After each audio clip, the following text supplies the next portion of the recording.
Hi guys, today we had the pleasure of talking to 3 DJs and producers around the world. Firstly, we have DJ producer DGeral from Sweden, and then we have DJ Psycho Fantasy from Glasgow, and then we have DJ producer Eeaazzee from New Jersey.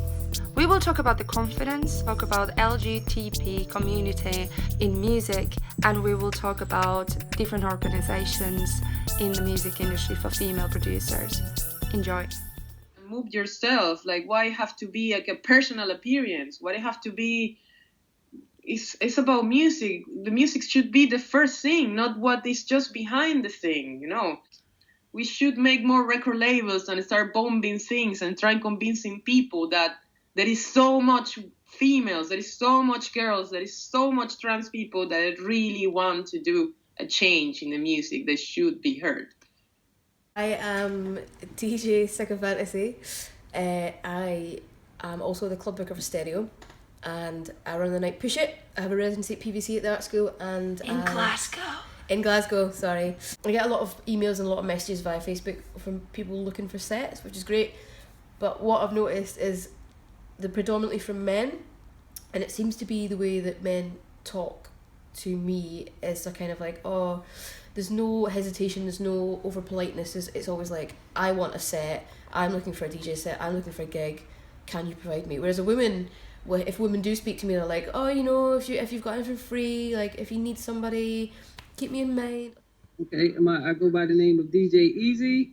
I'm a DJ / producer. I'm living the New York, New Jersey area. I've been DJing for like 8 years, producing for 6 years. I also manage an artist, and I have a menswear line that I'm coming out with later on this year. But yet again, that's what I'm talking about, their confidence. They figuring they got to be ready. He's not even thinking about you being a producer. You know what I'm saying? He don't, like, guys, they already look at a woman a certain way anyway, as far as in this industry. So when you come acting like that, their respect level for you as a producer don't went from here to here. Not even looking at you. They probably wouldn't even want to listen to your beats. It's almost like you're second rate. You know what I'm saying? Like, oh, well, you sound good for a girl. Like, what does that mean?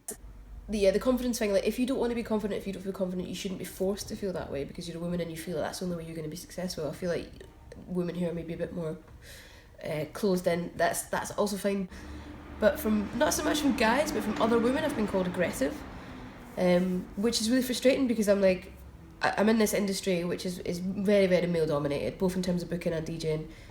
I need to not take shit. I need to be like, be able to call someone out. I need to be able to put my foot down, and to be called aggressive by another woman is like, it's quite hurtful. It's quite like, it makes me feel ashamed of my confidence, and I don't think it, like, and that's something that she's very pretty and she's beautiful girl.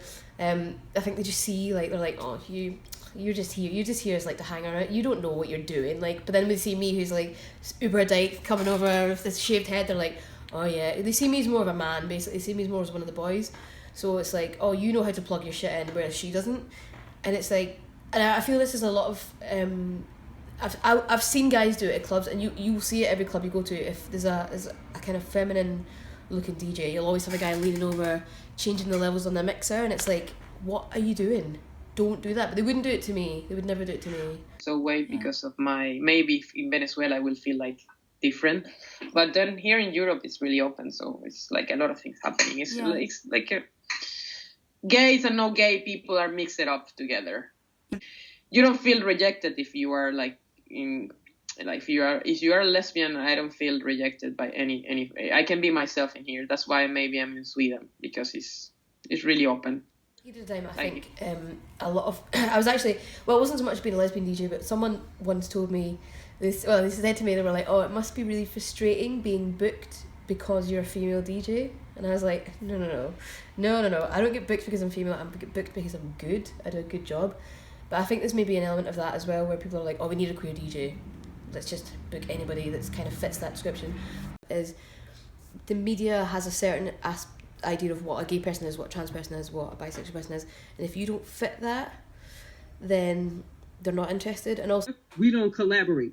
We don't collab on projects. And most guys, if you're a talented female, they really don't want you collabing with another female because they feel threatened that you may not work with them no more and work with the other females. You know how many females I reach out to and try to collab with, and it's always, and it's just, that's why I wind up collabing with guys, because it's like, I'll be trying to collab with these females, but they don't want to do it, or they're afraid that you may get a little bit more shine than them, or it's like, I can't. Like making a group of people, more people you have, I think more expectations you can have from that for the future.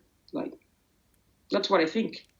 You need a good contact or a new network to get into the thing. I have a track with Female Pressure it's a campaign where women participate in all levels of decision making and building a new society from scratch, with building in social, racial, ethnic justice, religious freedom, ecological principles, and gender equality.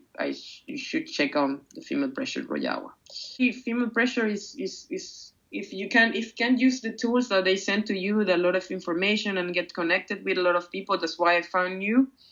I think it's perfect, and I think it's growing up very much.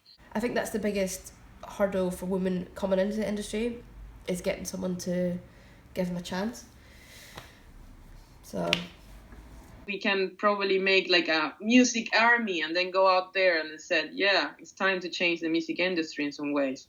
So I don't know if we're going to make it, but we have to shout loud to say, hey, we're here, we're doing this, and then this is amazing. More conversation and the previous blogs you can find from hettyplum.com. You can also follow this conversation with #FemProducers. Please share, and we will see you next week.